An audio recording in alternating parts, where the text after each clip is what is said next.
A bərabərdir neçə? 2 verib. Sonra B bərabərdir neçə verib? Sonra B bərabərdir 2 verib. C bərabərdir 3 verib. Deyir üçbucaq qurmaq mümkündürmü? Gəlin qurağın. Bir tərəfi 2, bu tərəfi 2, bu tərəfi 3. Qurmaq mümkündürmü üçbucaq? Bu bərabər yanlı üçbucaqdır. Qurmaq mümkündürmü? Yox. Çünki 3, 2 plus 2, bir tərəfdə də çıxıram. 0 kiçikdir 3-dən, kiçikdir 4-dən. Bu doğrudur, bu bərabərsizlik. Ancaq 0 tərəf ola bilərmi? Ola bilməz axı. Ona görə bu doğru deyil.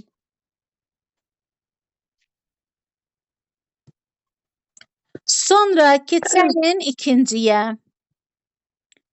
A-ya verib neçə? 2.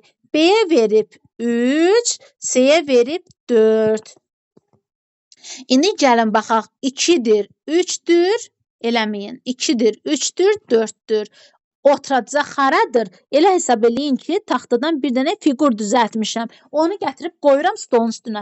Oturduğu tərəf haradır? Buradır. Bura nə adlanır? Oturacaq adlanır. Bəs bura nə adlanır? Yan tərəf adlanır. Yan tərəfləridir. Bura nə adlanır? Yan tərəf adlanır. Deməli, 3 ilə 2-nin cəmi 3-dən çıxıram, böyükdən çıxıram kiçiyi. 4 kiçikdir 5-dən, o da böyükdür 1-dən. Deməli, ikinci nədir? Mümkündür üçbucaq qurmaq.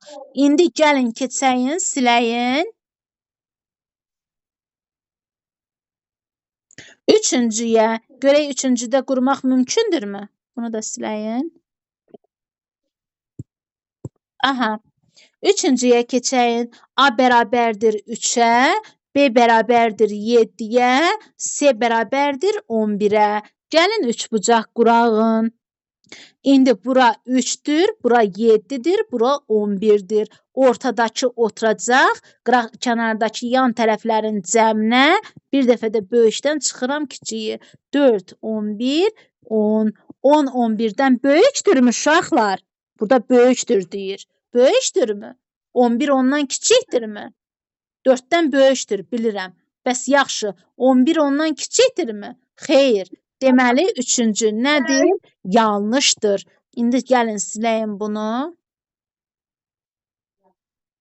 Bizdən də mümkündürü soruşur. Yəni, doğruları soruşur. Aha. İndi keçəyin dördüncüyə. Dördüncüyə A bərabərdir 4-ə, B bərabərdir 5-ə, C bərabərdir 7-yə. İndi yazağın 4, 5, 7. 7, 5, 4 ilə cəminə 5-dən də 4-ü çıxıram. 1 kiçikdir 7, kiçikdir 9-dan. 9 7-dən böyükdür, 7 də 1-dən böyükdür. Deməli, bu nədir? Doğrudur. Deməli, üçüncü, dördüncü doğrudur. Dördüncü doğrudur. Keçəyin neçəyə? Beşinciyə. İndi bunu siləyin.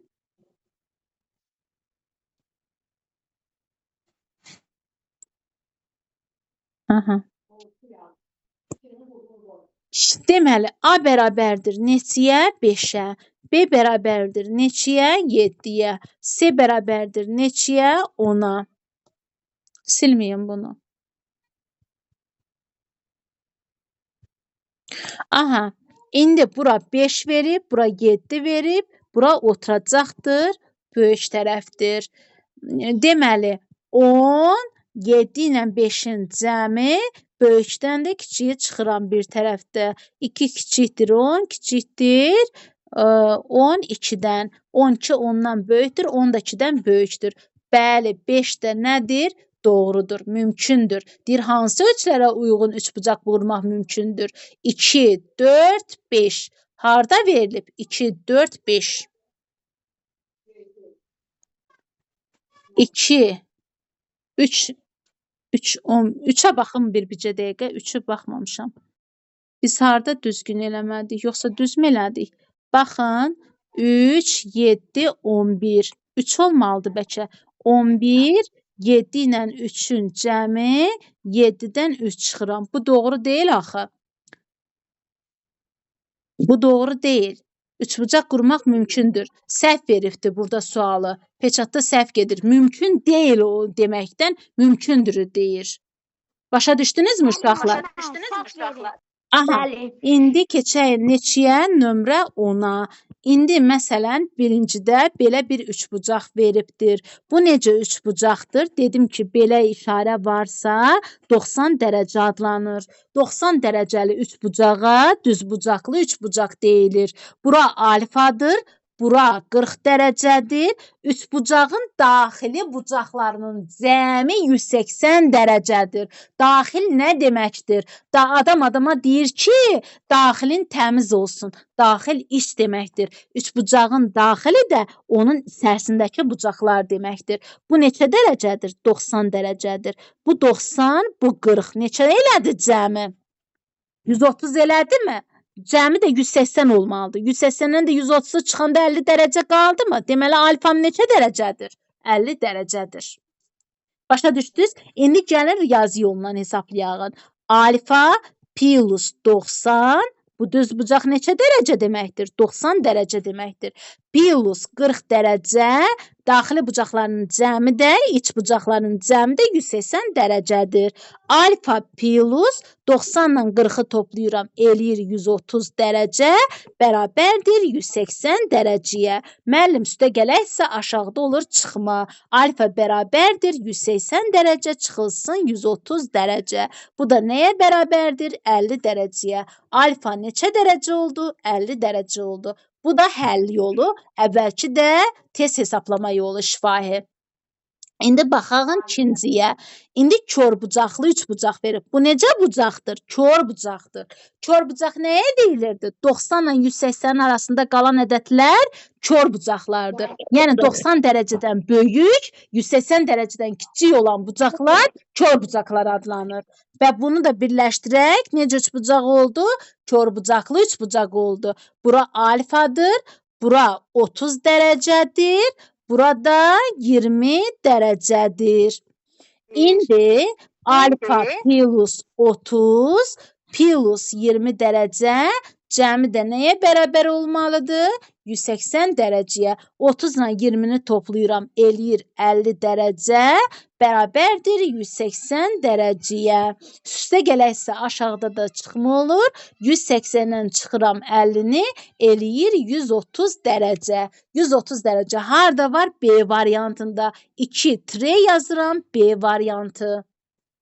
Və yaxud müəllim 30 ilə 20-ni toplayıram 50, 180-dən də 50-ni çıxıram, eləyir 130. Bu da tez tapmaq yolu. Üçüncü. İndi keçəyim bu üçbucağa. Bura nə verib? Alfa verib. Bura nə verib? 70 dərəcə verib. Bura nə verib? 40 dərəcə verib.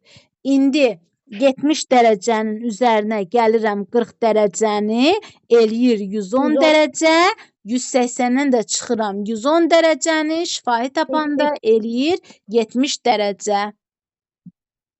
Bəli, 70 dərəcə. Deməli, bu tərəf bu tərəfə nədir? Bərabərdir. Bu bucaq bu bucağa bərabərdir. İndi kim nəyi başa düşmədi? Sabahları soruşacam hamıdan bir-bir. B variantında atacam. Heç kəsdən soruşmursunuz uşaqlar. Gəlin özüm başa salacam. Yaxşımı? Sabahları başa salacam. Necə? Yaxşı müəllim. Soru sadəcəsiz. Hə, sabahları hamının dəftərini yoxlayacam, sual cavab eləyəcəm, bir-bir soruşacam. Bəlkə internetdən baxıb yazırlar. Ona görə köçürürlər. İnternetdə də tam aydın verilmir. Çünki elə belə həllərini verir. Kim başa düşdü, düşmədi heç. Yəni ki, oradan baxıb yazmaqla deyil, özüm həllərini soruşacam bir-bir ki, filan misalın həllini necə izah elədim, bunu necə izah elədim, onu necə izah elədim. İndi B variantını B variantını çəkim atın uşaqlar. Yaxşı müəllimə.